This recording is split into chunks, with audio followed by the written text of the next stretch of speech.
कि एमपीपीएससी का अगर यूनिट नंबर सेकंड आप देखेंगे तो उसमें आप सबको मिला था समाज कार्य शोध को लेकर।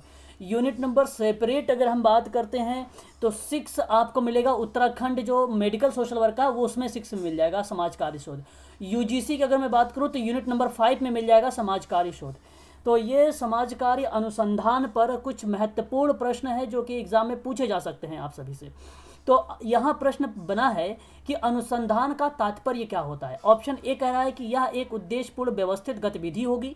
ऑप्शन बी कहता है कि यह केवल शैक्षिक प्रयोजनों के लिए आयोजित किया जाएगा। ऑप्शन सी कहता है कि यह व्यवहारिक विषयों से संबंधित प्रश्नों का उत्तर देने के लिए आयोजित किया जाएगा। ऑप्शन डी बोलता है कि यह आविष्कार एक यादृच्छिक जब कभी बोलूं तो रैंडम सोचा करो आप लोग, एक अनियोजित प्रक्रिया मानी जाएगी। तो बताइए जरा मुझे इसका करेक्ट जवाब। अभिनव जी का आया है भाई ए, और शशांक सर का जवाब आया है ऑप्शन नंबर ए। ठीक है, मैं दूसरे फ़ोन से भी ज्वाइन हूँ, आप लोग इजीली जवाब दे सकते हैं। पंकज सर का भी जवाब आया है ऑप्शन ए, टीना मैडम का जवाब ऑप्शन ए, लगभग सारे बच्चों का जवाब ऑप्शन नंबर ए आ रहा है। तो जो अनुसंधान का जो अर्थ होता है, जो अन्वेषण का अर्थ होता है, वो सही जवाब है उद्देश्यपूर्ण और व्यवस्थित गतिविधियों के बारे में, और यही आपका सही जवाब हो जाएगा ऑप्शन नंबर 1। तो पहले प्रश्न का सही जवाब ऑप्शन नंबर ए करेक्ट जवाब दिया है आप सभी लोगों ने। ठीक है, तो ऐसे आपको प्रश्न को पढ़ना है और जल्दबाजी नहीं करनी है, थोड़ा सा विचार भी कर सकते हैं आप लोग, ये मौका है विचार करने के लिए, लेकिन एग्जाम के टाइम में विचार करने का समय नहीं मिलेगा आपको, यहाँ आप विचार कर सकते हैं। क्वेश्चन नंबर 2 की बात करता हूँ। अनुसंधान सदैव किस संदर्भ में होता है? पुराने ज्ञान को सत्यापन करने के लिए, नए ज्ञान की खोज करने के लिए। ऑप्शन सी बोलता है कि ज्ञान के बीच के अंतराल को पूरा करने के लिए। ऑप्शन डी है ये, और कह रहा है उपरोक्त सभी। ओके, ऐसे ही आपको जवाब देना है। और आप सभी लोग अब शायद इस प्रश्न को, अनुसंधान बहुत सारे बच्चे टफ समझते थे, अब शायद इनको इजी लग रहा होगा। तो प्रश्न सिर्फ समझना है, और यहाँ पे सही जवाब दिया है आप सभी लोगों ने option number D for Denmark. यही करेक्ट जवाब है कि पुराने ज्ञान को सत्यापित करता है, नए ज्ञान की भी खोज करता है, ज्ञान के बीच के अंतराल को पूरा भी करता है। मैंने आप लोगों को जब पढ़ा रहा था शोध के बारे में तो वहाँ पर बताया भी था ये सारी बातें, है ना। तो वही बातें जो बताया हूँ देखो प्रश्न के रूप में आया हुआ है। क्वेश्चन नंबर 3 की बात करते हैं। निम्नलिखित में से एक अच्छे अनुसंधान, मतलब अच्छा अनुसंधान का लक्ष्य क्या हो सकता है? अब ये कॉन्सेप्चुअल प्रश्न है, अब आपको यहाँ पे विचार करना पड़ेगा कि समाज की भलाई करना, कि सिद्धांत और सामान्यीकरण का विकास करना, दिनचर्या का मतलब जो एक्टिविटी डेली लिविंग होती है, दैनिक जीवन क्रियाकलाप के, उससे संबंधित समस्याओं का सुलझाना या समस्या समाधान करना। अप्लाइड प्रश्न है, विचार करिए अच्छे से। 3 ही ऑप्शन है आपके सामने, चौथा तो बिल्कुल भी नहीं होगा, है ना। तो इसका सही जवाब अगर मैं आप लोगों से बताऊं तो जी क्या बोल रहे हैं? ज्वाइन की रिक्वेस्ट आ रही। नहीं, मैं तो इस समय मैं दूसरे फ़ोन से ज्वाइन हूँ, अगर आता तो मेरे यहाँ दिखाई देता, किसी ने वैसे ही आप लगता है कर दिया होगा रिक्वेस्ट वगैरह के लिए। हनी जी ने आ गई, चलो। तो यह चीज़ आप ध्यान रखिएगा। ऑप्शन यहाँ पर जो करेक्ट दिया है आप सभी लोगों ने, बी फॉर बॉम्बे वाला, सिद्धांत और सामान्यीकरण का ही विकास होता है, करेक्ट जवाब option number B for Bombay. बहुत बढ़िया, ऐसे ही आप लोग करते चलिए एक अच्छे अनुसंधान। और किसी बच्चे का यहाँ पर अभी तक मैंने 3 प्रश्न करवाए हैं, तीनों में सभी बच्चों समझ के कर रहे हैं और सबका सही जवाब आ रहा है। ऐसे ही प्रश्न आने वाला है एग्जाम में भी। एक श्रेष्ठ सिद्धांत है, बताइए, अवधारणा के बीच परस्पर संबंधों को स्पष्ट करने वाला, कि अत्यधिक अमूर्त का मतलब एब्स्ट्रैक्ट होता है ये। और ऑप्शन सी कहता है कि अध्ययन विषय में घटनाओं को व्यापक स्पष्टीकरण होता है। ऑप्शन डी उपरोक्त सभी। अभिनव जी 4 का डी, ओके। टीना मैम डी, शक्ति सर डी, ओके, कोई बात नहीं। बालकृष्ण सर का भी जवाब आ रहा है डी, ऑप्शन नंबर 4 का। क्वेश्चन नंबर 4 का ऑप्शन नंबर आ रहा है सभी का डी। आकांक्षा मैडम का भी डी आ रहा है। देखो ये बात अगर हम बताएं, अगर एक श्रेष्ठ सिद्धांत की बात करते हैं, श्रेष्ठ का मतलब आप समझ रहे होंगे कि एक अपर लेवल पर बात करते हैं, एक हाई लेवल पर बात करते हैं, तो ऐसी कंडीशन पर डी वाला ऑप्शन गलत हो जाता है। तो डी तो ना होकर यहाँ पर ऑप्शन नंबर सी सबसे ज़्यादा सुटेबल होगा, option number C for Chennai, क्योंकि विषय वस्तु या अध्ययन विषय में घटनाओं का व्यापक स्पष्टीकरण होना ये श्रेष्ठ सिद्धांत कहलाता है। ठीक है, सिद्धांत अब एब्स्ट्रैक्ट भी होता है, सही जवाब है ये भी। अवधारणाओं के बीच परस्पर संबंधों को स्पष्टीकरण भी करता है, ये भी बात सत्य है, इसमें कोई दो राय नहीं है। लेकिन क्वेश्चन सिर्फ एक शब्द बदला है, और वो बदला है श्रेष्ठ सिद्धांत। श्रेष्ठ सिद्धांत जानते हैं कहाँ से आता है? अमूर्त से नहीं आता है, अच्छा सिद्धांत या श्रेष्ठ या अच्छे लेवल पर सिद्धांत जब आप कोई स्पष्टीकरण किसी घटनाओं के बारे में व्यापक लेवल पर करते हैं तब आता है। Option number C for Chennai correct होगा। अब ये क्वेश्चन नंबर 4 यहाँ पर लगभग बच्चों का गलत आया है, सी किसी का भी नहीं आया था। ठीक है, तो option number C for Chennai correct जवाब है ऑप्शन नंबर सी का। क्वेश्चन नंबर 5 की बात करते हैं। चलो कोई बात नहीं है, एक ही प्रश्न गलत हुआ है। नेक्स्ट क्वेश्चन करिए कि निम्नलिखित में से कौन सा विचार यह दर्शाता है कि ज्ञान अनुभव से आता है। कौन सा विचार जो है आपको बता रहा है कि ज्ञान अनुभव से आता है। ऑप्शन ए बुद्धिवाद, ऑप्शन बी निगमनात्मक तर्कना जिसको आप डिडक्टिव मेथड या बोलते हैं या रीजनिंग बोल सकते हैं, और ऑप्शन नंबर सी तर्क लॉजिक, ऑप्शन नंबर डी अनुभववाद। डी फॉर डेनमार्क यहाँ पे सही जवाब लगभग आ रहा है सभी बच्चों का। तो अनुभववाद लगभग रूपम का भी आ गया है, श्रीराम सर का भी आ गया, टीना मैम का, शशांक सर का, अभिनव सर का भी, शक्ति और आकांक्षा मैडम, हनी सिंह। तो यह करेक्ट जवाब option number D for Denmark यहाँ पे सही जवाब हो जाए। जहाँ पर ज्ञान और अनुभव की बात हो रहा था तो वह अनुभववाद से ही आता है। एक्सपेरिमेंटल वगैरह जब करते हैं आप लोग ना तो वहीं से ही सिद्धांत वगैरह या विचार वगैरह को लाया जाता है। तो यही सही जवाब है ऑप्शन नंबर डी वाला। ठीक है, चलिए बाकी ये तो नियम से होता है। निगमात्मक में आपको पता ही, बुद्धिवाद तो बिल्कुल भी होगा नहीं और तर्क तो होता ही नहीं है, क्योंकि ज्ञान और अनुभव से आता है विचार, तो वो अनुभववाद सबसे बेटर माना जाएगा ना कि तर्क। ऑप्शन नंबर डी सही रहेगा। यहाँ पर सभी का डी आया था, किसी बच्चे ने गलत नहीं किया है। क्वेश्चन नंबर हम अगर 6 की बात करें तो एक सिद्धांत किस रूप में परिभाषित होता है। ऑप्शन ए व्यवस्थित संबंधित कथनों का संग्रहण करना, ऑप्शन बी सामान्यीकरण, ऑप्शन सी ए और बी दोनों, ऑप्शन डी इसमें से कोई नहीं। ऑप्शन जो है सी और डी नीचे दिया हुआ है आपको दिखाई भी दे रहा होगा शायद, और सभी का जवाब सी आ रहा है क्वेश्चन नंबर 6 का भाई। बहुत बढ़िया, option number C for Chennai correct है। यहाँ पर व्यवस्थित जो है संबंधित कथनों का संग्रह भी होता है और सामान्यीकरण जनरलाइजेशन भी होता है। तो एक सिद्धांत को आप इसी तरीके से परिभाषित कर सकते हैं। ठीक है, बहुत बढ़िया, ऑप्शन नंबर सी।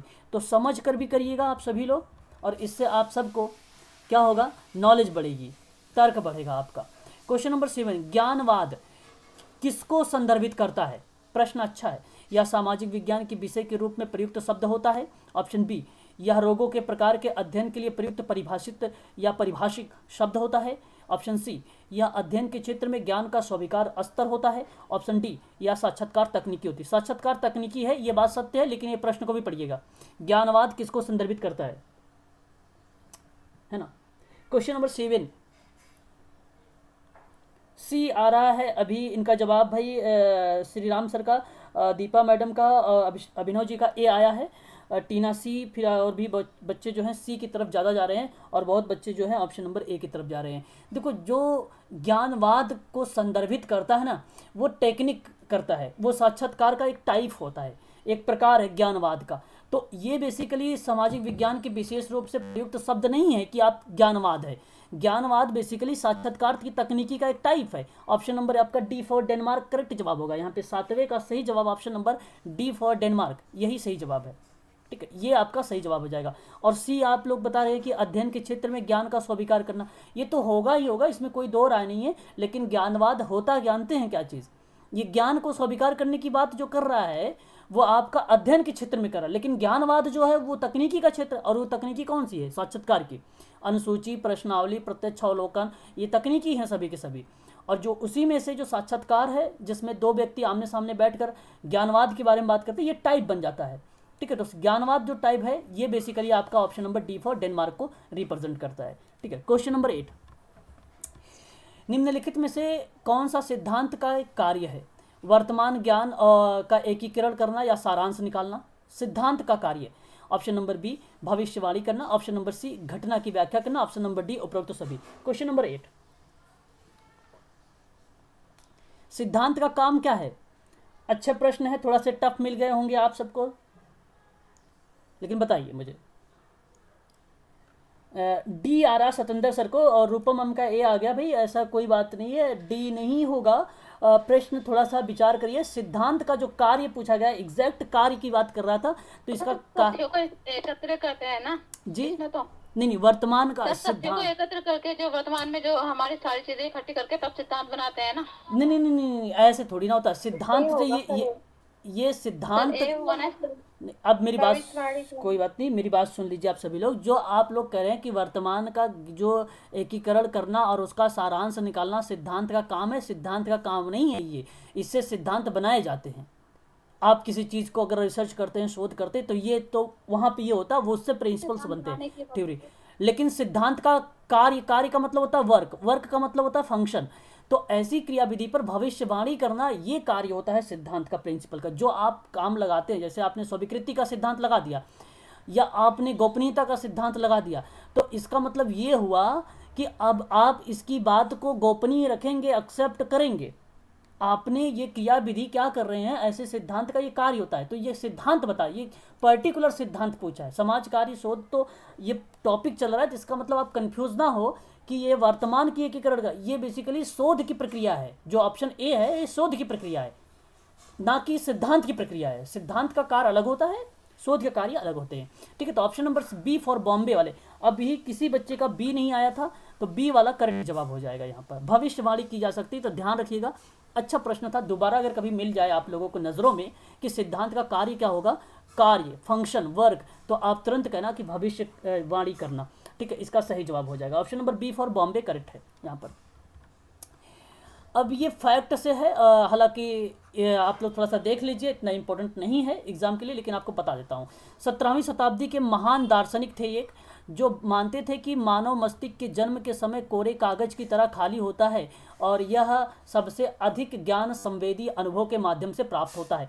ये किस विद्वान ने ये बात कही है, क्वेश्चन नंबर 9 का। सी आ रहा है यहाँ पे दीपा मैडम का सी आया है, कांक्षा मैडम का बी आया है, और सतेंद्र सर के बी आ गया अरस्तु के बारे में। लोके एक विद्वान है, एक दार्शनिक हैं। यह अगर हम आपसे बात करें क्वेश्चन नंबर 9 का, तो यहाँ पे सी वाला करेक्ट जवाब होगा। इन्होंने कहा था, और इनकी जो बात हुई थी 17वीं शताब्दी में, बाद में जो क्रियाविधि हुई 18वीं शताब्दी में, कि इसी स्टेटमेंट को एनालिसिस कर दिया गया कि आप मुझे एक ऐसा व्यक्ति दो जो कोरे कागज की तरह हो, जो चाहोगे मैं वो बना दूंगा उस बच्चे को। ये स्टेटमेंट किसने कहा है पता है आपको? एक नवजात शिशु मुझे दो और जैसा चाहोगे वैसा मैं बना दूंगा। कोई बता सकता है किस स्टेटमेंट किसने बोला था? लोके।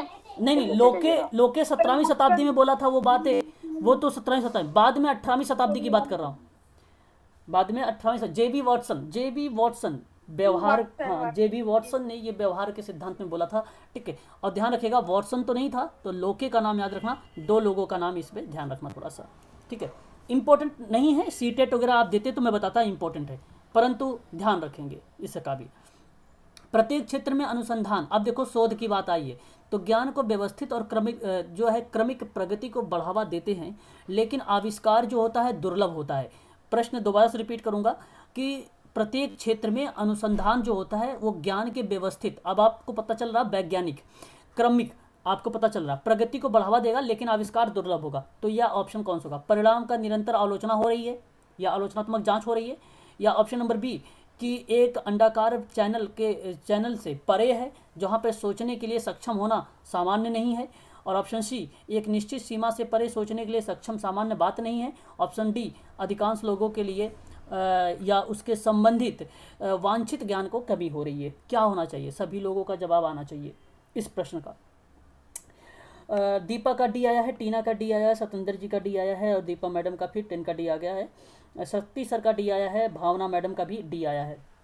चलो क्वेश्चन नंबर 10 की अगर हम बात करें तो डी वाले जो बच्चे बता रहे हैं डी, ये करेक्ट जवाब है कि प्रत्येक क्षेत्र में अनुसंधान जो व्यवस्थित और क्रमिक रूप से बढ़ावा मिलता है, लेकिन आविष्कार दुर्लभ हो जाता है।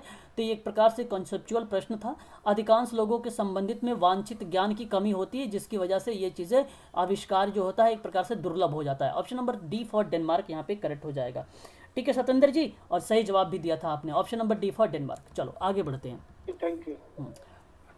क्वेश्चन नंबर 11 देखिए, कह रहा है कि निम्नलिखित में से शोधकर्ता की गुणवत्ता नहीं है। अब मैंने बताया है आप लोग कई बार कि आजकल का ट्रेंड है नहीं है। DSSB में 99% जो क्वेश्चन पूछे गए थे यही था, सिर्फ 1 ही % था जिसमें नहीं लिखा हुआ था, नहीं लिखा हुआ था, बाकी हर प्रश्नों में नहीं लिखा हुआ आया था DSSB में।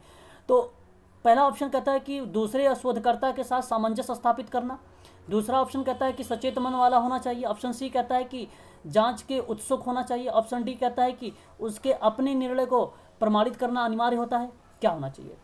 शोधकर्ता की गुणवत्ता नहीं है। आप अपने आप को रखना, अपने आप को रख के सोचना और जवाब दो। अपने आप को रख के सोचो और जवाब दो। सचेत मन का होना तो ठीक होगा, जांच में उत्सुक होना ठीक होगा, अपने निर्णय को प्रमाणित करना अनिवार्य करना ठीक होगा, एक दूसरे शोधकर्ता के सामंजस्य स्थापित करना। भाई ऐसा काम थोड़ी ना होता है। अभिनव जी कैसे आप जा रहे हैं? डी कैसे लगा रहे हैं आप? ए वाले बच्चे सही हैं, ठीक है। ए वाले जो बच्चे हैं उनका सही जवाब आ रहा है। और यहाँ पर जो जवाब आया है महेंद्र जी का, दीपा मैडम का, अभिषेक का, हनी जी का, है ना भाई। हनी जी जो सॉरी डी अभिषेक, ए जो आया है अभिषेक जी का पहले आया था, ठीक है। तो ए आपका यहाँ पे करेक्ट हो जाएगा। Option number A for America वाला, है ना, करेक्ट जवाब ए वाला हो जाएगा, ठीक है। बहुत बढ़िया। जो अध्यात्म विज्ञान का अर्थ क्या होता है? मेटाफिजिक्स आप कहते हैं इसको इंग्लिश में। मतलब बताओ कि यह भौतिक विज्ञान का एक भाग है। सरल प्रश्न बहुत आ गया है, बहुत ज़्यादा सरल है। और बी कहता है कि प्रकृति की परम वास्तविकता की खोज। हाँ बस, अब यहीं आप लोगों को जवाब मिल गया था ऑप्शन नंबर बी पर ही, कि वास्तविकता की खोज करने की बात, यही है अध्यात्म, जो है अध्यात्म विज्ञान, ठीक है। मैंने कहा था जो प्रश्न समझ में आए कुछ ट्रिक का भी प्रयोग करें, लेकिन वास्तविकता के बारे में रिसर्च में काम होता है, आता है काम इसका, होता है। तो option number B for Bombay आपका करेक्ट जवाब हो जाएगा यहाँ पर, ठीक है। बहुत बढ़िया। क्वेश्चन नंबर अगर हम बात करते हैं 13 की, निम्नलिखित में से अनुसंधान की गुणवत्ता किससे आंकी जाती है? अच्छा, अनुसंधान मतलब शोध की गुणवत्ता कैसे मापोगे, कैसे आंकोगे?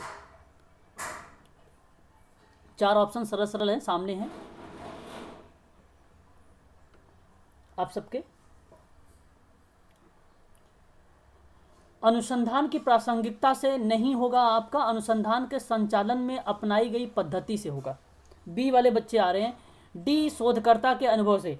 शायद यहाँ पे ट्रिक का फॉलो कर लिया रूपम जी ने आपने कि अनुभव शोधकर्ता। देखो यहाँ पे अनुसंधान की बात किया है, अनुसंधानकर्ता अगर लिखा होता तो मैं कहता डी सही है, ठीक है रूपम मैम।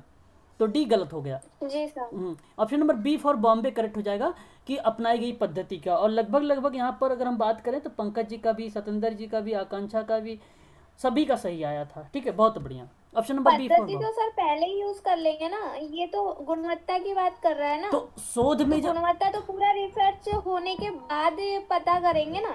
शोध की जो गुणवत्ता होती है तो वहाँ आपको अगर हम बात करते हैं तो जो संचालन की प्रक्रिया हो रही है, जो क्रियाविधि चल रही है, उस क्रियाविधि में पद्धति वगैरह किस तरीके की आप अपना रहे हैं, कौन कौन से सिस्टम अपना रहे हैं, कौन कौन से रिसोर्सेज अपना रहे हैं, कौन कौन सी विधि अपना रहे हैं, वो सारी की सारी क्रियाविधि होती है संचालन अपनाई गई जो पद्धति कहलाती है।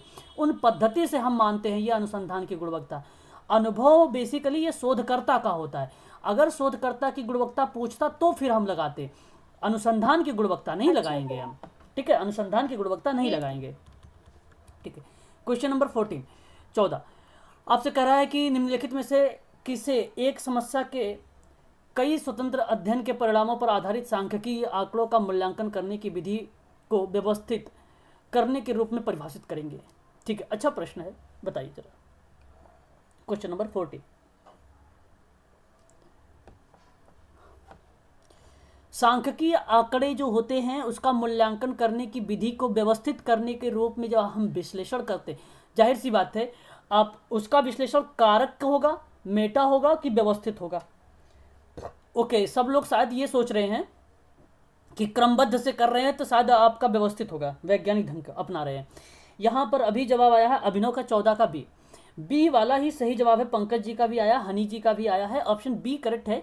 मेटा जो विश्लेषण होता है ना, वो बेसिकली जब आप कोई स्वतंत्र अध्ययन करते हैं या इंडिपेंडेंट तरीके से कोई स्टडी करते हैं तो उसके परिणाम पर आधारित होता है, और वो परिणाम आधारित होता है जहाँ पर आपने सांख्यिकीय आंकड़ों का मूल्यांकन करने में काम किया है। तो वो क्रियाविधि जो अपनाते हैं आप, वो व्यवस्थित ढंग से होनी चाहिए। उस क्रिया को बोलते हैं मेटा एनालिसिस। क्या बोलते हैं? मेटा विश्लेषण बोलते हैं। ऑप्शन नंबर बी सही है, यहाँ पर बी वाला सही जवाब माना जाएगा। बी वाला आपका यहाँ पे करेक्ट जवाब हो जाएगा, ठीक है भाई। बाकी गलत जवाब आ गया है, सी नहीं होगा। व्यवस्थित कारक का मतलब ये होता है कि फैक्टर देखा जाता है, हम केवल फैक्टर देखते हैं कि समस्याएं हैं कौन कौन सी, हमने सिर्फ कारक में फैक्टर को देखे समस्या को। तो जैसे अगर मान लीजिए कोई व्यक्ति है सीख नहीं पाया, तो क्या कारक रहा होगा, क्या कारण रहा होगा जिसकी वजह से व्यक्ति सीख नहीं पाया, क्या कारण रहा होगा, रीजन क्या रहा होगा। तो हम ये देखते हैं, हम ये सांख्यिकी आंकड़े का मूल्यांकन नहीं करते हैं, हम उसको सुधारने की बात करते हैं, तब हम ऐसा काम करते हैं। किसी व्यक्ति को अगर आप सुधारने की कोशिश करेंगे तो आप वहाँ पे कारणों का पता लगाएंगे ना, क्या रीज़न रहा कि भाई वो सीख नहीं पाया। तो ये कारक विश्लेषण होता है। और व्यवस्थित वो होता है जहाँ पर वैज्ञानिक ढंग से क्रमबद्धता से आप यूज करते हैं स्टेप को। जब आपसे प्रश्न पूछता कि सांख्यिकी विश्लेषण में या सांख्यिकी जब विश्लेषण आप कर रहे होते हैं तो वो क्रमबद्ध से किया है कि नहीं किया है, तो जब क्रमबद्धता आती है तो वहाँ पर व्यवस्थित हो जाता है, तब वो होता है। लेकिन यहाँ पर option number B for Bombay ही करेक्ट जवाब हो जाएगा, आपका सही जवाब ऑप्शन नंबर बी है ना। चलिए आगे बढ़िए, क्वेश्चन नंबर 16 देखिए, कह रहा है कि कौन सा स्टेटमेंट सत्य नहीं है, बताइए जरा। सत्य नहीं है आप सत्य को अलग करना, फिर असत्य को बता देना।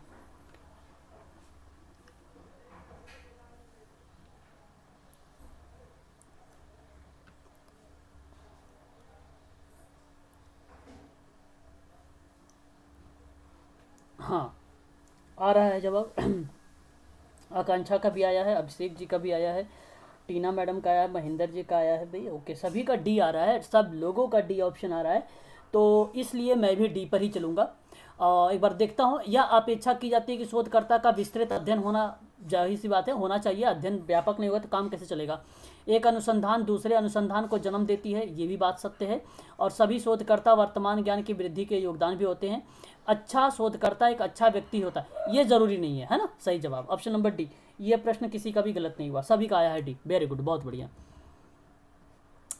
अनुसंधान कार्य में देखो, यहाँ पर प्रश्न है पत्र जो साहित्य है, पत्र साहित्य जो है उसमें कौन सा अनुसंधान कार्य का प्रकाशन का विषय के रूप में आता है। पत्रिका आएगी, विशेष निबंध आएगा, जनरल आएगा कि पुस्तकें आएंगी। एक पत्र साहित्य के रूप में अनुसंधान कार्य का प्रकाशन किसके रूप में आता है। रिसर्च का क्वेश्चन है, ये बहुत सरल है। See very good, very good. Generals होता है, ये जनरल्स होता है। सोशल वर्कर कभी भी पत्र पत्रिका निबंध वगैरह के बारे में नहीं सोचेंगे, ठीक है। सोशल वर्कर हमेशा वही सोचेंगे, जनरल के बारे में सोचेंगे। और आप लोग पढ़ ही रहे हैं BSW से general, field work general, field work general, field work general. शोध की जो प्रकाशन की प्रक्रिया होती है पत्र साहित्य में, वो जनरल होता है। ऑप्शन नंबर सी करेक्ट है ना। सर ये जनरल जर्नलिज्म से बना है। जनरल शब्द जर्नलिज्म से बना है। जर्नलिज्म वो तो वो होते हैं ना, एक प्रकार से क्या कहते हैं, वो जो पत्रकार वगैरह होते हैं, है ना, वो होते हैं। यहाँ रिसर्चर, हाँ ये आप क्या हैं, आप सामाजिक कार्यकर्ता हैं, रिसर्चर हैं, आप शोध करते हैं, तो ऐसी प्रतिक्रिया में उसको रिलेट ना करें, उससे वो अलग है, आपका ये टॉपिक अलग है। ये जनरल बेसिकली दूसरा है, वो जर्नलिज्म दूसरा है। स्पेलिंग जो थी वो, हाँ आप ये कह सकते हैं, हाँ आप ये कह सकते हैं जर्नलिज्म से जनरल है, तो जनरल बेसिकली क्षेत्र कार्य है, जर्नलिज्म भी क्षेत्र में ही फील्ड वर्क करते रहते हैं अपना, यहाँ वहाँ जाते रहते हैं, उसी से आप रिप्रेजेंट कर सकते हैं, वो सही है। लेकिन मीनिंग कभी आप ऐसे मत समझना, एक अलग अलग होते हैं। मैंने एक रिसर्च वर्क किया था अपनी फार्मा में, नैनो पार्टिकल्स बनाए थे मैंने सर ड्रग डिलीवरी के लिए। हाँ। उसका आर्टिकल मेरा सर इंटरनेशनल जर्नल में पब्लिश हुआ था सर। अच्छा, चलो ठीक है, बहुत बढ़िया, बहुत अच्छा काम किया आपने। आगे अगर हम बात करते हैं आधुनिक समाज में जो है अनुसंधान का मुख्य काम क्या होगा। आज के समय में सबसे बढ़िया काम कौन सा होता है शोध का, सबसे अच्छा काम।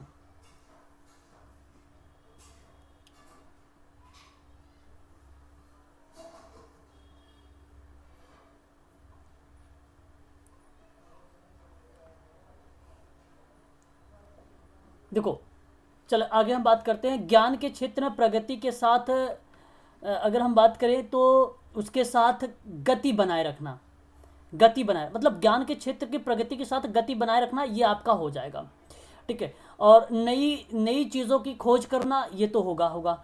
और आगे हम पूर्व लेखन की आलोचना, मतलब हम लेखन की आलोचना तो करते हैं शोध की प्रक्रिया में, लेकिन अगर बात किया जाए तो मुख्य रूप से कार्य पूछा है, ठीक है। अब ऑप्शन में तो ये भी होना चाहिए, ऐसी बात नहीं कि नहीं होना चाहिए, लेकिन अब ऑप्शन में 1 2 3 4 दिया ही नहीं किसी पर, तो ये भी होता है। आप ऐसे भी नहीं सोचेंगे कि नहीं होता है, लेकिन अभी बता रहा हूँ इनमें से आपको प्राथमिकता किसको किसको देनी है। फिर स्रोतों की गंभीर क्षेत्र में जो है व्यवस्थित जांच और विश्लेषण करना होता है। अब ऑप्शन शायद आप लोगों का आ रहा है, यहाँ पे लगभग बच्चों का ए आया है, सत्येंद्र जी का बी आया है। देखिए ये होता है, लेकिन अगर आप सोचो जरा कि ये शोध का जो मुख्य कार्य होगा, बेसिकली जो मेन कार्य है वो आलोचना मुख्य कार्य के रूप में नहीं आती है।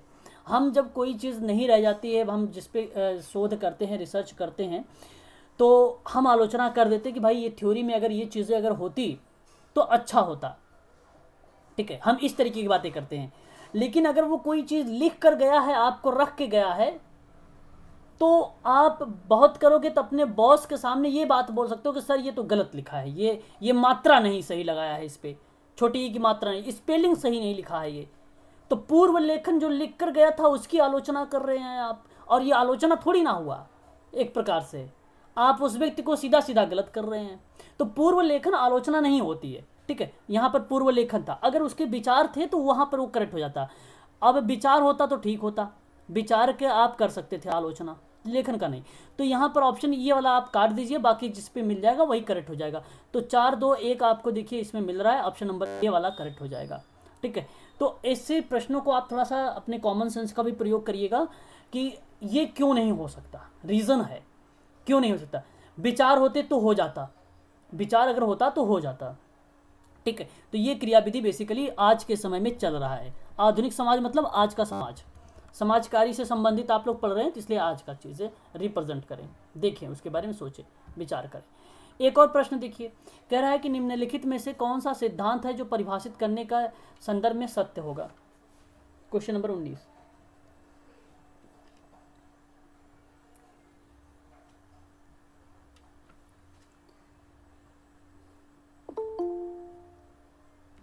Question number 19। तो यहां पर देखिए, अगर हम सिद्धांत की बात कर रहे हैं, परिभाषित करने के संदर्भ में सत्य होगा, तो अब आपको मैं बता देता हूं, अवधारणा, सिद्धांत, समायोजन, तरीका जिसका उद्देश्य विशेष घटना को समझना होता है। बात तो ठीक है, यही वाला सही लग रहा है और यही ऑप्शन सही भी होगा। नए आंकड़ों को अस्थायी स्पष्टीकरण करना जिनका समर्थन किया गया हो या ना किया गया हो, ये तो गलत हो गया। शब्द को पढ़िए, वाक्य को पढ़िए, ऑटोमेटिक ये चीज़ें एलिमेंट हो जाएगी आप, ठीक है। अगले शोध के लिए अनुपयुक्त हो, अगले शोध के लिए उपयुक्त होना, ठीक है। ये देखो, सिद्धांत तो ये चीज़ें रिप्रेजेंट करती हैं जब शोध आप करते हैं, लेकिन जब सिद्धांत को आप परिभाषित करेंगे ना, तो वहाँ पे अवधारणाएं होना जरूरी है, उसका उद्देश्य होना जरूरी है, घटना होना जरूरी है, ठीक है, सिद्धांत का होना जरूरी है, तब आपका ऑप्शन ए सही हो जाएगा। बाकी यहाँ पर ऑप्शन नंबर सी भी गलत है और बी भी गलत है और डी तो ऑलरेडी गलत है ही है, ठीक है। तो ऑप्शन नंबर यहाँ पर अगर ए वाला है तो ए आपका करेक्ट जवाब हो जाएगा। यहाँ पर सिद्धांत का परिभाषित इसी तरीके से की जाती है। आगे अगर हम बात करते हैं तो अनुसंधान एक ऐसे व्यक्ति के द्वारा आयोजित किया जा सकता है जिसमें, बताइए, शोध आयोजित कर सकते हैं आप जिसमें क्या हो, बताइए। यहाँ पर थर्ड नंबर आप कह रहे हैं, यहाँ पे थर्ड नंबर सही होगा। तो शोध बेसिकली क्या होता है कि तर्क और सोच की क्षमता पर ही आधारित होता है। समाज कार्य शोध की बात करो या आप सिंपल लैंग्वेज की बात भी करें, सतेंद्र जी कहाँ आप पढ़ रहे हैं कि एक स्नातकोत्तर उपाधि प्राप्त करने के लिए शोध किया जाता है ना। आप इसी चीज़ ना, समाज कार्य शोध में अगर हम बात करें या शोध की भी बात करें तो ऐसी प्रक्रिया पे हाँ आपको ध्यान रखना होगा कि ये सोच और तर्क की जो क्षमता होगी यही आपका करेक्ट जवाब हो जाएगा। ऑप्शन नंबर आपका यहाँ पे कौन सा सही हो जाएगा, बता दीजिए एक बार मुझे। सी फॉर चेन्नई, वेरी गुड, ये आपका सही जवाब हो जाएगा, ठीक है। और अनुसंधान कार्य विधि का अध्ययन करना ये भी गलत हो जाएगा। परिश्रमी कार्यकर्ता ये भी गलत ही है, ठीक है। चलो बहुत बढ़िया, बहुत अच्छा। आगे हम बात करते हैं, एक और प्रश्न लेते हैं। निम्नलिखित में से शोधकर्ता की विशिष्ट गुण है, बताइए जरा, क्या विशेष गुण हो सकते हैं। हाँ, तो यहाँ पे जिज्ञासा होना चाहिए, सक्रिय होकर काम करना चाहिए, क्षमता भी होती है, और डी, यहाँ पर डी फॉर डेनमार्क सही जवाब आ रहा है सभी लोगों का। यहाँ पर आकांक्षा जी ने सही जवाब दिया है, पंकज जी का सही जवाब आया है, धीरज सर का जवाब आया है, अभिषेक सर का जवाब आया है, डी फॉर डेनमार्क। बहुत बढ़िया, ऑप्शन नंबर डी वाला करेक्ट जवाब हो जाएगा। शोधकर्ता, आप एक रिसर्चर हैं, समाज कार्य शोध में ये बेसिकली यूज होता है कि शोधकर्ता का क्या भूमिका हो सकती है। अब प्रश्न आपसे ये भी पूछ सकता है कि सामाजिक अनुसंधानकर्ता के विशिष्ट गुण बताइए, तो भी ऑप्शन में यही लिखा रहेगा, ठीक है। बात यही रहेगा, बस क्वेश्चन बदल देगा पैटर्न। क्वेश्चन नंबर 22 की देखिए, आंकड़ों की सूचना में परिवर्तित करने की प्रक्रिया के लिए निम्नलिखित में से कौन सा शब्द प्रयोग किया जाता है। आंकड़ों की सूचना में जो आंकड़े हैं उसकी सूचना में परिवर्तित करने की प्रक्रिया निम्नलिखित में से कौन से शब्द का प्रयोग किया जाता है? विश्लेषण का, संश्लेषण का, सारांश का, कि किसी का नहीं? यहाँ आप सभी लोग कह रहे हैं संश्लेषण होगा। ओके, यहाँ सही जवाब आप लोगों का जो आ रहा है सिंथेसिस आ रहा है और यही करेक्ट जवाब है। क्यों? क्योंकि आप जब किसी चीज़ पर शोध करते हैं तो आंकड़ा सूचना, देखो आंकड़े को सूचना में परिवर्तित कर रहे हैं, तो जाहिर सी बात है ढेर सारे सूचनाएं आ रही हैं आप सबके पास, आप सभी के पास क्या आ रहे हैं? सूचनाएं आ रहे हैं, और यही क्रियाविधि क्या कहला रही है? संश्लेषण कहला रही है। और जब आप यहाँ पे प्रश्न पूछता कि आंकड़ों के सूचना में आप क्या कर रहे हैं? व्यापक लेवल पर विभिन्न तरीके से वितरित कर रहे हैं आंकड़ों को, वितरण करना। अगर वितरण लिखता तो आपका विश्लेषण हो जाता, ठीक है, क्योंकि जो होता है वो विश्लेषण कहलाता है, ठीक है। ये चीज़ें आप लोग ध्यान रखना। Option number B for Bombay वाला ही करेक्ट जवाब हो जाएगा। सभी बच्चों का जवाब भी आया था लगभग बी का। शक्ति सर ए नहीं होगा, बी होगा, ठीक है। आगे हम बात करते हैं। निम्नलिखित में से तर्क वितर्क के परिणाम को क्रमबद्ध तरीके से प्रस्तुत किए जाने के लिए किस शब्द का प्रयोग किया जाता है? बताइए जरा। जब तर्क वितर्क करेंगे तो परिणाम को क्रमबद्ध तरीके से प्रस्तुत करना है आपको, कैसे करोगे? जिससे इंटरव्यू में हो सकता है आप सबको। डी। ओके, मूल्यांकन करो। ओके सर मूल्यांकन। ओके, ठीक है। यहाँ पर जवाब आ रहा है, दीपा जी का भी आया है, सी आया है, सतेंद्र जी का डी है, बालकृष्ण जी का डी है, अभिनव जी का डी है, पंकज सर का भी डी है, और महेश सर का भी डी है, टीना मैडम का डी, और आकांक्षा का सी आया। Very good. यहाँ पर सी फॉर चेन्नई आपका करेक्ट जवाब होगा। जब कभी तर्क वितर्क करते हैं उसके परिणामों को क्रमबद्ध तरीके से प्रस्तुत करने की बात करें तो मूल्यांकन कर रहे हैं, ना कि आप लोग उसका विश्लेषण कर रहे हैं, ठीक है। तर्क वितर्क जब अगर होता, केवल तर्क वितर्क होता, उसके परिणाम को क्रमबद्ध से रिप्रेजेंट नहीं करना होता तो होता विश्लेषण, ठीक है, तब होता विश्लेषण। लेकिन आप इस प्रश्न को समझिए कि वाद विवाद के परिणाम के बाद आप उसको क्रमबद्धता से ही तो रखेंगे भाई, और क्रमबद्धता जब रखेंगे तो वो मूल्यांकन की क्रियाविधि पे आती है। जैसे इवैल्यूएशन में क्या है, अगर आपने इंटरव्यू लेना शुरू कर दिया, साक्षात्कार लेना शुरू कर दिया, तो डेटा सेवार्थी क्रम से नहीं बोलेगा। सेवार्थी हो सकता है आपसे पहला पॉइंट बोल दिया कि इस तरीके से मेरे पास समस्या आई, और फिर हो सकता है 5वें पॉइंट पे जोड़ दे उसी बात को, तो बीच में तो 2, 3, 4 पॉइंट को तो छोड़ दिया।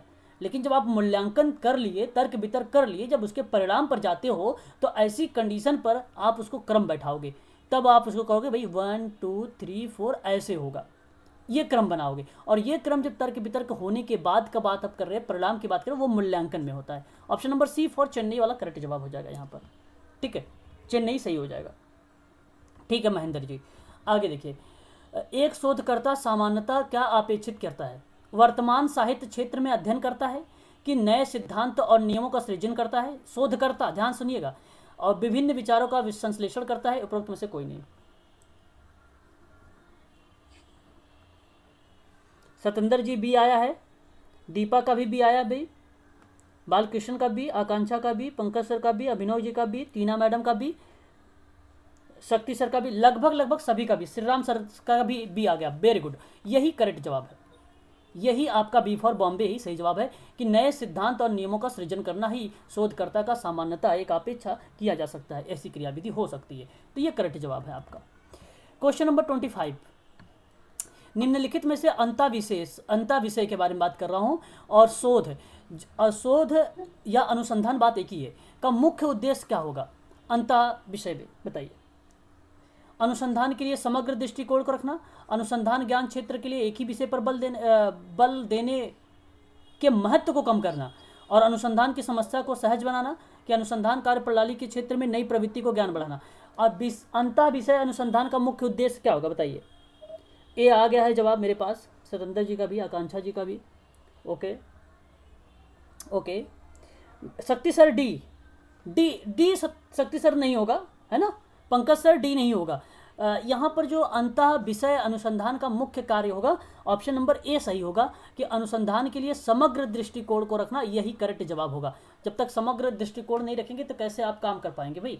तो शोध में बेसिकली इसका मुख्य उद्देश्य यही होता है कि अनुसंधान के लिए समग्र दृष्टिकोण के बारे में बात करना, या हम आप ये कह सकते हैं कि होल अप्रोचेस की हमने यहाँ पर क्या किया है, विषय रखा है, क्षेत्र रखा है, उस पर काम करता है। तो अंतः विषय जो है अनुसंधान कहलाता है ये, ठीक है। तो ये करेक्ट जवाब option number A for America सही जवाब होगा। निम्नलिखित में से विशेषताओं का जो अनुसंधान का एक अनिवार्य विशेषता क्या होगी? देखो अब ध्यान समझिएगा, विशेषताओं में से, अब ये प्रश्न पूछा है विशेषताओं में से अनुसंधान की एक अनिवार्य विशेषता क्या है?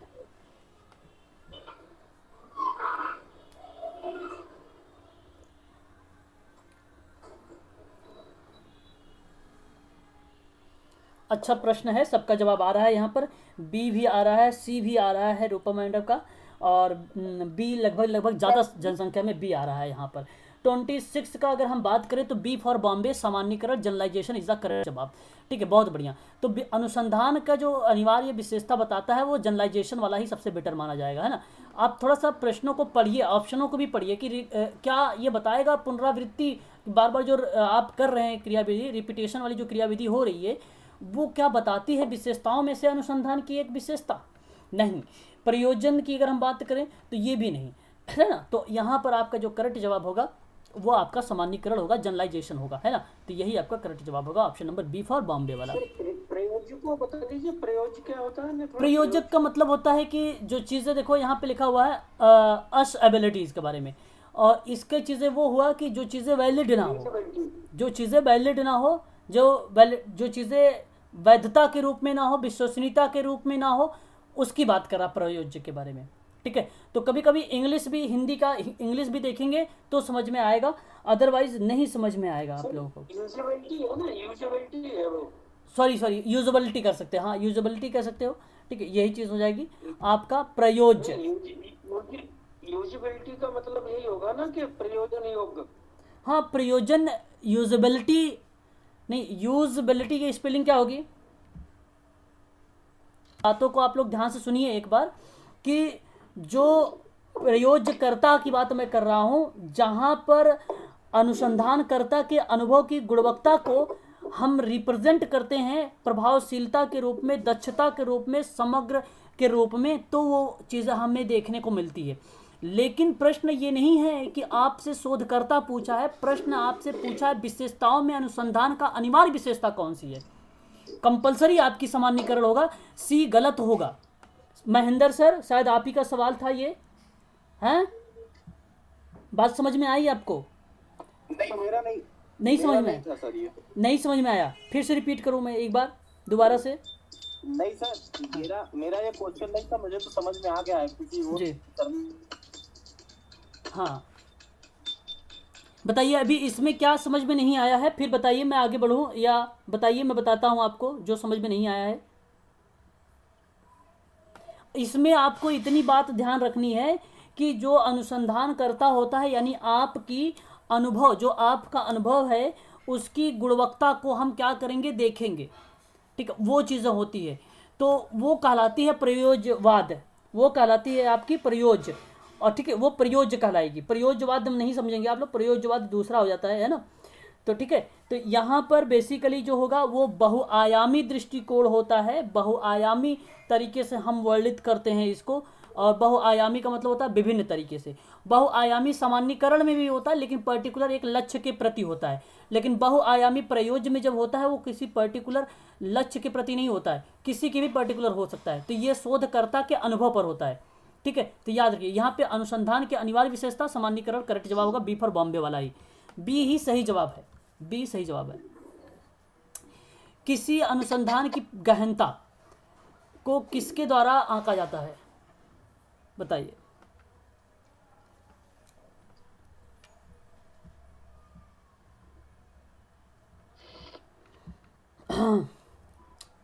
बी बॉम्बे। अच्छा, बी फॉर बॉम्बे, ओके। अनुसंधान की गहनता किसके द्वारा आंका जाता है? तो शीर्षक के द्वारा, उद्देश्य के द्वारा, अनुसंधान किए जाने वाले व्यय की द्वारा, कुल व्यय गलत हो जाएगा, अवधि के द्वारा। Option number B for Bombay सही जवाब। ठीक है, बॉम्बे वाला सही जवाब है कि अनुसंधान के उद्देश्यों के द्वारा ही किसी भी अनुसंधान की हम गहनता से आंक सकते हैं, ऑब्जर्व कर सकते हैं। ऑप्शन नंबर बी ही करेक्ट जवाब है यहाँ पर। ठीक है, निम्नलिखित में से कथनों में से आपको बताना है कि कौन सा कथन सिद्धांत के बारे में सत्य होगा।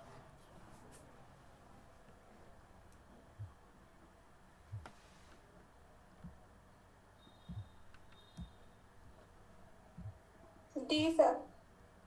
Okay, D. यहाँ पर लगभग बच्चों का जवाब आ रहा है भाई क्वेश्चन नंबर 28 का डी, और डी ही सही है क्योंकि यह घटना को सरल ढंग से समझता है, कैसे, क्यों और प्रश्नों की व्याख्या करता है, सुविकसित और व्याख्यात्मक प्रणाली को हो सकता है। Option number D for Denmark वाला ही सही जवाब है यहाँ पर। ठीक है, यही सिद्धांत के बारे में सत्य है, सभी के सभी सत्य जवाब है यहाँ पर। ठीक है, सिद्धांत। निम्नलिखित में से कौन सा सिद्धांत के कार्य हैं? कार्य बताओ जरा, निम्नलिखित में से कौन से कार्य हैं? अब आपसे यहाँ पे मुख्य कार्य नहीं पूछा है, फिर वो गलती कर देते हैं आप लोग।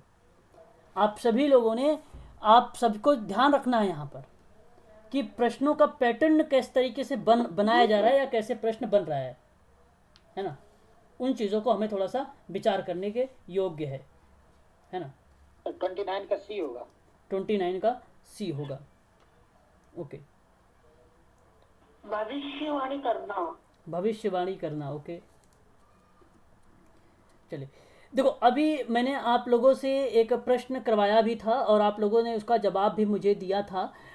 वो प्रश्न याद है किसी को? मैंने कैसा प्रश्न पूछा था, कोई बता सकता है मुझे? याद है किसी को वो प्रश्न? अभी भी मैंने करवाया है। वहाँ पर आपसे क्या प्रश्न बनाया गया था?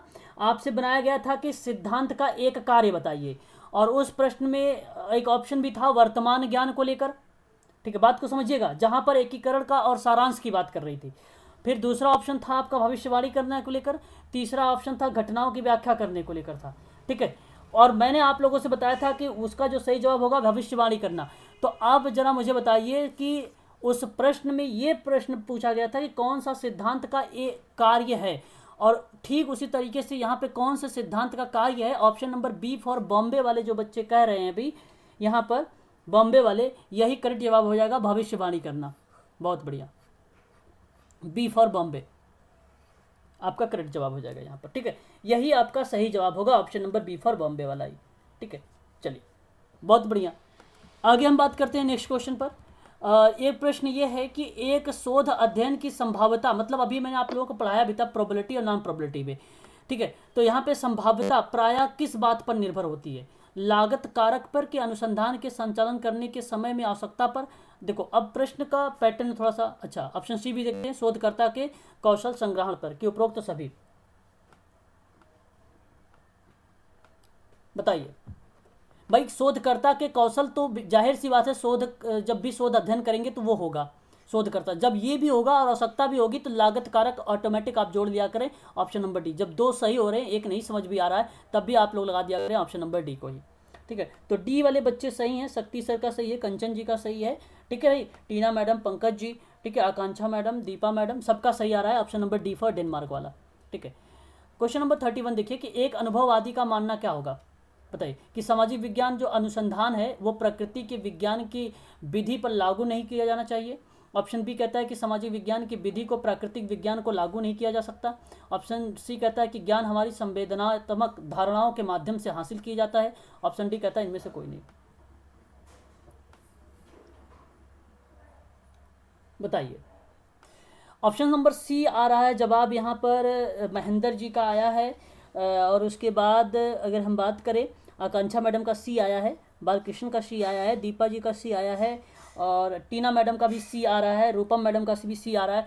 बहुत बढ़िया, सी बच्चे जितने भी बच्चे सी दे रहे हैं उनका सही जवाब है यहाँ पर। ज्ञान हमारी संवेदनात्मक धारणाओं के माध्यम से हासिल किया जाना एक प्रकार का अनुभववादी कहलाती है। तो यह आपका ऑप्शन सही हो जाएगा, option number C for Chennai. अगर हम बात करते हैं प्रयोगात्मक अध्ययन के बारे में, बताइए जरा प्रयोगात्मक अध्ययन किस पर आधारित होता है? एकल चर पर के सिद्धांत पर होगा, कार्य साधन पर होगा, कि दोनों पर होगा? दोनों पर होगा, सी, वेरी गुड। यहाँ पर सही जवाब आया है श्री राम जी का, और महेश दीक्षित का, और सत्येंद्र जी का। बहुत बढ़िया, सभी लोगों का बहुत फास्ट जवाब आ रहा है, option number C for Chennai वाला करेक्ट जवाब हो जाएगा। बहुत बढ़िया। अगर हम बात करते हैं प्रयोगात्मक अध्ययन किस पर आधारित होता है, रिपीट हुआ क्या? चलो आगे बढ़ते हैं। क्वेश्चन नंबर अगर हम बात करते हैं, निम्नलिखित में से कौन सी स्थिति एक प्रत्यक्षवादी के द्वारा ज्ञान प्राप्त करने के संदर्भ में अपनाई जाती है? ध्यान सुनिएगा, कौन सी स्थिति है जो एक प्रत्यक्षवादी के द्वारा ज्ञान प्राप्त करने के संदर्भ में अपनाई जाती है? अनुसंधान की दिशा जो है सामान्य सकारात्मक रवैया, वैज्ञानिक अनुसंधान मूल्य मुक्ति, या आप कह सकते हो अनुभवजन्य टिप्पणियों पर आधारित होना चाहिए। ऑप्शन सी, ज्ञान की सही समाज से सही ज्ञान प्राप्त करना, या ऑप्शन डी, इनमें से कोई नहीं। समाज से सही ज्ञान प्राप्त किया जा सकता है, बताइए जरा क्या होना चाहिए इसका। वैज्ञानिक अनुसंधान मूल्य मुक्ति और अनुभवजन्य टिप्पणियों पर आधारित होना चाहिए। ऑप्शन नंबर बी आ रहा है सतेंद्र जी, सी नहीं होगा, आपका बी करेक्ट हो जाएगा यहाँ पर। ठीक है, वैज्ञानिक अनुसंधान मूल्य मुक्ति और अनुभवजन्य टिप्पणियों पर आधारित होता है। स्थिति का एक प्रत्यक्षवादी ज्ञान, ठीक है, यहीं से प्राप्त होता है। ठीक है, तो ये आपका सही होगा कि सही ज्ञान जो है, समाज से जो सही ज्ञान प्राप्त किया जा सकता है वो नहीं कहलाती प्रत्यक्षवादी ज्ञान प्राप्त, है ना, वो नहीं कहलाती। तो स्थितियों का एक प्रत्यक्षवादी होता है तो वो वैज्ञानिक अनुसंधान सबसे बेटर माना जाएगा। अनुभव जहाँ पर होता है वो सबसे बेटर माना जाएगा। Option number B for Bombay correct हो जाएगा। ठीक है सर, इसमें एक शब्द है ये मूल्य मुक्त। मूल्य सर, मुक्ति, आप ऊपर देखेंगे थोड़ा सा। हाँ सर, तो वैज्ञानिक अनुसंधान मूल्य मुक्त, सर मूल्य मुक्त कैसे हो सकते हैं? बिना मूल्यों को कैसे छोड़ सकते हैं हम लोग? देखो मूल्य मुक्त का मतलब, positivity मूल्य मुक्त का मतलब यह है कि वो बच्चा जिस तरीके से सीखना चाहता है उस तरीके की सीखने की बात प्रक्रिया संचालित की जाए, उस तरीके से आप जो उसकी नीड है उसके नीड के आधार पे बात कर रहा है। मूल्य मुक्त का मतलब ये नहीं है कि हम उसकी वैल्यूज़ को प्राथमिकता नहीं देंगे, इसका मतलब ये नहीं है। ये वैज्ञानिक शोध में जो बात कर रहा है, जैसी नीड होगी उसके आधार पे हम उसको यूज़ करेंगे, तो ये है उसकी मूल्य मुक्ति के बारे में, ये है मूल मुक्त। और अनुभवजन्य टिप्पणी पे अगर मान लो ये शब्द समझ नहीं आया तो जो दूसरा शब्द था अनुभव, तो अनुभव की टिप्पणी पर आधारित जो चीज़ें होंगी तो जाहिर सी बात है वो स्थितियों पर एक प्रत्यक्षवादी होती है, कंडीशन पर, उससे हमें ज्ञान प्राप्त के रूप में अपनाते हैं हम उस चीज़ों को। तो अनुभव से जो चीज़ें आप सीखते हैं उसको कहाँ अर्जित तो करते हैं, उस चीज़ को एक्वायर करते हैं ना समाज में, तो वो चीज़ें होती है। तो समाज से सही ज्ञान प्राप्त करना बेसिकली ये भी नहीं हो सकता है आपका कि ऐसी कंडीशन पर कि समाज से जो ज्ञान मिले वो हमें पॉजिटिव भी मिले, हमें निगेटिव भी ज्ञान मिल सकते हैं और मिलते भी हैं। सर सकारात्मक रवैया हो सकता है ना सर? सकारात्मक रवैया भी हो सकता है, लेकिन सकारात्मक रवैया की बात कर रहा है कि एक सामान्य दिशा में हो रहा है, तो समाज जो है एक दूसरे के पूरक है, तो नकारात्मक भी होता है सकारात्मक, दोनों चीज़ों की होती है। ठीक है, तो ऐसी कंडीशन पर यहाँ पे सामान्य सकारात्मकता की बात अगर की जाए तो सकारात्मकता में स्पेसिफिक कोई चीज़ें डाला नहीं है कि इसके रूप में, इसकी पर्टिकुलर। तो समाज में बहुत सारी चीज़ें शोध के दौरान आपको बहुत सारी चीज़ें मिलती है, नकारात्मकता भी चीज़ मिलती है। ठीक है, तो सकारात्मकता रवैया से ही वो चीज़ें नहीं आती हैं। इस चीज़ में अगर हम बात करें तो सकारात्मक सोच सकते थे, लेकिन सकारात्मक से बेटर जो है ऑप्शन नंबर बी है। ठीक है, यहाँ पे अनुभव की बात कर रहा था, आपके ज्ञान की बात कर रहा था, आपकी वैज्ञानिक प्रविधियों के बारे में बात कर रहा था, तो ये बेटर माना जाएगा क्योंकि समाज कार्य वैज्ञानिक प्रविधि पर आधारित है, निपुणताओं पर आधारित है, कौशलों पर आधारित है, ये आप भली भांति तरीके से जानते हैं। ठीक है, तो यहाँ पर प्राथमिकता देनी थी, option number B for Bombay correct हो जाएगा यहाँ पर, है ना।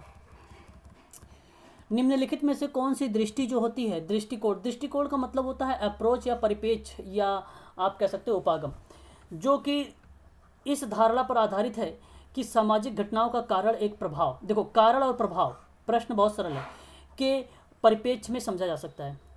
मैं जब कभी कारण और प्रभाव देखता हूँ तो ईजिली मैं प्रश्न को कर लेता हूँ।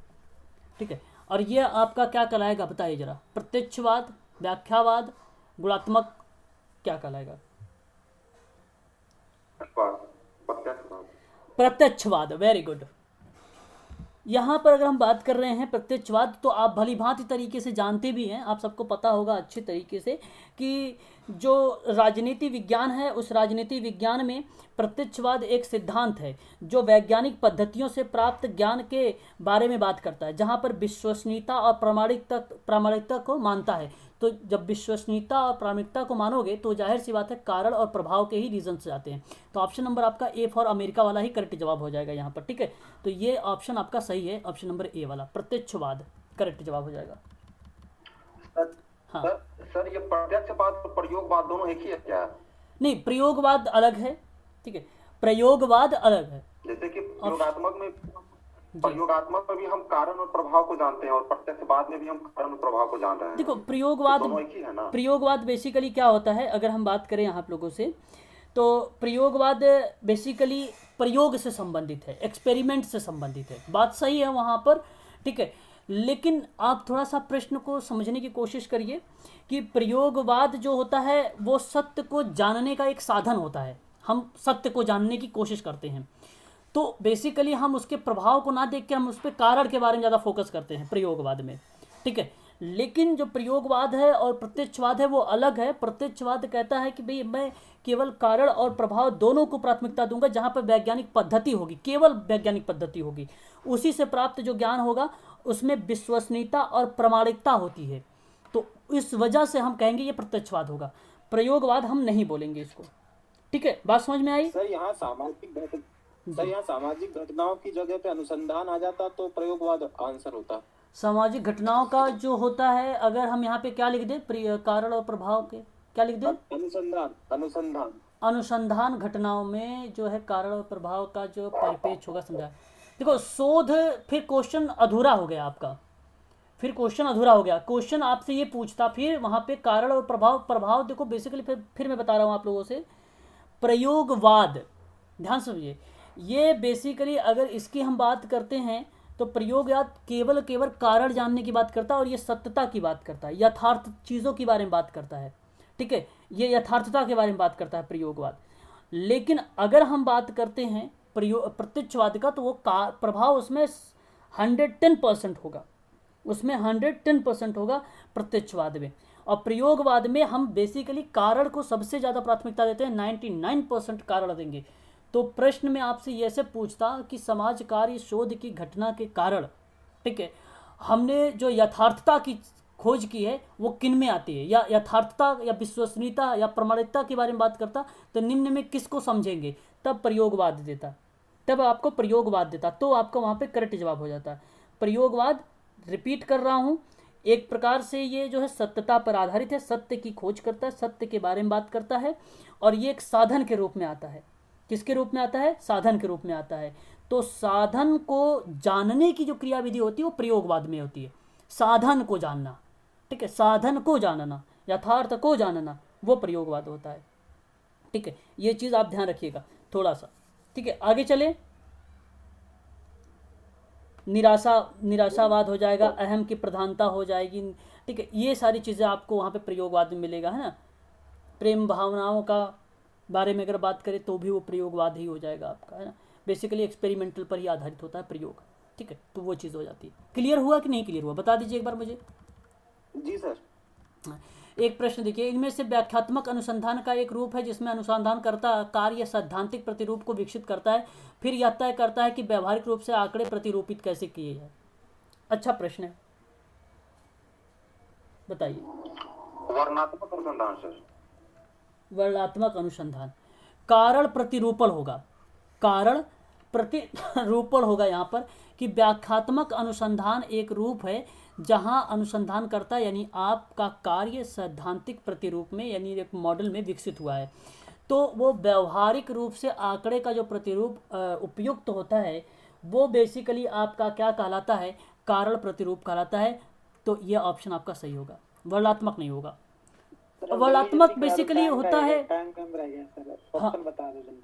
अच्छा, वर्णनात्मक जो होता है डिस्क्रिप्टिव होता है, वो वर्णन करने की बात करता है, वर्णन नहीं हो रहा था यहाँ पर। ये प्रश्न एक बार पूछा गया था 2017 में नवंबर में, बच्चे के पारिवारिक पालन पोषण की उसकी चिंता उन्मुखता पर प्रभाव पड़ता है, तो इसका आकलन करने के लिए निम्नलिखित में से कौन सा शोध विधि सबसे बेटर होगी। तो सबसे बेटर कार्यविधि, ध्यान से प्रश्नों को समझना है यहाँ पे, कि बच्चों के पारिवारिक पालन पोषण और उसकी चिंता के बारे में, और क्या प्रभाव रहता है जिसका आकलन करते समय आप करते हैं कार्यों का जो एक्स पोस्ट फैक्टो पद्धति मेथड्स यूज करते हैं। ऑप्शन नंबर डी वाला करेक्ट हो जाएगा यहाँ पर, ठीक है, एक्स पोस्ट फैक्टो।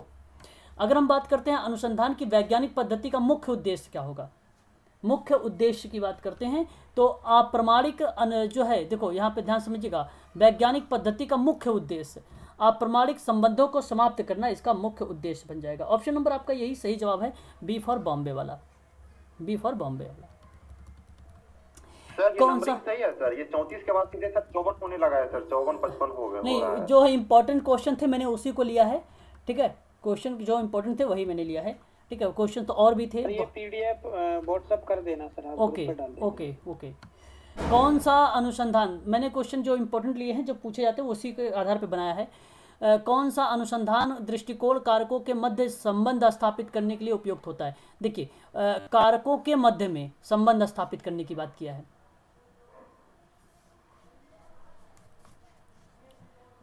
प्रयोग, भाई प्रयोग, बी नंबर सर। प्रायोगिक। Very good, B. Question number 58 देखिए, विज्ञान और सामाजिक विज्ञान मानविकी विषय के शोध के महत्वपूर्ण पूर्वांक्षित वस्तु है। मतलब एक प्रकार से आप ये भी कह सकते हो कि एक प्रकार से लक्षित के रूप में आ रहा है, रिप्रेजेंट हो रहा है, विज्ञान, सामाजिक विज्ञान और मानविकी विज्ञान, है ना, परिलक्षित हो रहा है। तो ऐसी कंडीशन पर आपका क्या होगा? पर्यवेक्षक, विषय, महत्वपूर्ण विषय जो है, विश्लेषण और धैर्य आपका करेक्ट जवाब हो जाएगा। ऑप्शन नंबर यहाँ पर आपका बी फॉर बॉम्बे वाला सही जवाब हो जाएगा। ठीक है, बी फॉर बॉम्बे। निम्नलिखित में से अनुसंधान की पुस्तकें और अभिलेख तथ्यों का प्राथमिक स्रोत होता है? ऐतिहासिक होता है वो। पुस्तकें, जो पुस्तकें और अभिलेख होते हैं तथ्यों को प्रमाणित, पुस्तक जाहिर सी बात हो वो कहाँ पर आएगा? ऐतिहासिक अनुसंधान में आएगा, भागीदारी में नहीं, ना ही नैदानिक में, ना ही प्रयोग में। पुस्तक वगैरह से रिप्रेजेंट कर लेते हैं वो भी, अगर आप देखें हिस्टोरिकल में ही देखने को हमें मिलता है ये सारी चीज़ें। ऑप्शन नंबर ए करेक्ट हो जाएगा। अनुसंधान वह प्रकार है जिसमें उपकल्पना का सिद्धांत के लिए परीक्षण किया जाता है ताकि यह समझा जा सके कि घटना क्यों और कैसे घटती है। बताओ, उपकल्पना के सिद्धांतों को परीक्षण कर रहे हैं आप, तो ऐसे में व्याख्यात्मक अनुसंधान होगा। ठीक है, व्याख्यात्मक अनुसंधान होगा। ऑप्शन नंबर बी होगा आकांक्षा मैडम। ठीक है, और निम्नलिखित में से अनुसंधान विधियों के कारणतः संबंध में सबसे महत्वपूर्ण प्रमाण कौन सा होगा? सबसे महत्वपूर्ण प्रमाण, देखो यहाँ पे अनुसंधान विधि ही है और कारणतः के संबंध में बताया है सबसे महत्वपूर्ण प्रमाण बताइए। प्रयोग, एक्सपेरिमेंटल। हाँ, ऑप्शन नंबर ए, एक्सपेरिमेंटल, ए सही। हाँ, प्रयोग। केस अध्ययन यानी केसवर्क की बात कर रहा हूँ, सबसे बड़ी सीमा कौन सी होगी बताइए जरा। कुछ ही विषय में जिसके लिए यह उपयुक्त हो सकता है या उपयुक्त होती है, मतलब आप बताइए कुछ ही विषय में क्या? नहीं, इनमें कोई नियंत्रण समूह नहीं होता है। अच्छा, ये बात तो ठीक है, लेकिन आगे ऑप्शन देखते हैं। इनमें से एक बड़े न्यायाधीश की आवश्यकता होती है। नहीं, देखो ये ऑप्शन आपका गलत होगा। ऑप्शन नंबर बी सही होगा कि केस अध्ययन की सबसे बड़ी सीमा कौन सी होगी, तो इनमें से कोई नियंत्रण समूह, जाहिर बात केस अध्ययन है तो केस स्टडी होगा, समूह का नियंत्रण बिल्कुल नहीं होगा, वो केस स्टडी का नियंत्रण करेगा। ठीक है, तो बड़ी सीमा यही बन जाएगी यहाँ पर। Option number B for Bombay वाला आपका करेक्ट जवाब हो जाएगा। निम्नलिखित में से अनुसंधान विधि को नियंत्रित अवलोकन कहा जाता है? बताइए, अनुसंधान विधि को नियंत्रित अवलोकन कहा जाता है, किसको बोला जाता है? उसका दूसरा नाम है क्षेत्र प्रयोग को। क्षेत्र प्रयोग को बोला जाता है क्या? नियंत्रित अवलोकन। ठीक है, क्षेत्र प्रयोग को। जो कार्य होगा वो बेसिकली आधारित अनुसंधान किस रूप में वर्गीकृत है? क्षेत्र कार्य बताइए। अनुभव सिद्ध पर आधारित है, अनुभव सिद्ध पर आधारित है। ठीक है भाई, तो अगर निम्नलिखित में से कौन सा अनुदैर्य अभिकल्पना, ठीक है, नहीं है, अनुदैर्य अभिकल्पना जो है वो नहीं है, तो आपको मैं बता देता हूं, आपको अनुदैर्य अभिकल्पना नहीं है, क्रॉस अभिकल्पना नहीं है। यहां पर I think option number C होना चाहिए, इसमें मैं थोड़ा सा कंफ्यूज हूं, है ना, इस प्रश्न में ऑप्शन सी होना चाहिए। ठीक है, बाकी आप मुझे जरा कमेंट करिए। आकांक्षा कह रही है कि भाई ए होगा, बालकृष्ण कह रहे हैं सी होगा, सतेंद्र जी डी बोल रहे हैं ए और बी। नहीं, क्रॉस सेक्शनल तो है ना सतेंद्र जी, क्रॉस सेक्शनल है। अच्छा सर, हाँ क्रॉस सेक्शनल है, ये पता है मुझे, है ना। बी। चलो इसको छोड़ते हैं, आगे बढ़ते हैं हम लोग। इस प्रश्न को स्टार लगा लीजिए, स्क्रीनशॉट ले लीजिए, मैं अभी आपको इसको देखकर आप लोगों को जो है कमेंट में जवाब दे दूंगा। ठीक है, ग्रुप में। प्रयोगात्मक विधि का सार क्या होगा? Question number 70। प्रयोगात्मक की अगर हम बात करें यहाँ पर तो क्या होगा? यहाँ पर प्रयोग की अगर हम बात करें तो देखिए, कारण और प्रभाव के संबंध की पहचान करने के लिए नियंत्रण का उपयोग ऑप्शन नंबर डी में है, यही सही जवाब है। ठीक है, चलिए आज के लिए इतना ही रखिए आप सभी लोग, 1 आवर हो गए हैं। ठीक है, बाकी यहाँ से आप लोगों के लिए मैं आगे जो है करवा दूंगा, और भी प्रश्न लिया है मैंने। जी बोलिए सर, मैं कुछ कहना चाहता हूँ। बोलिए आप। सर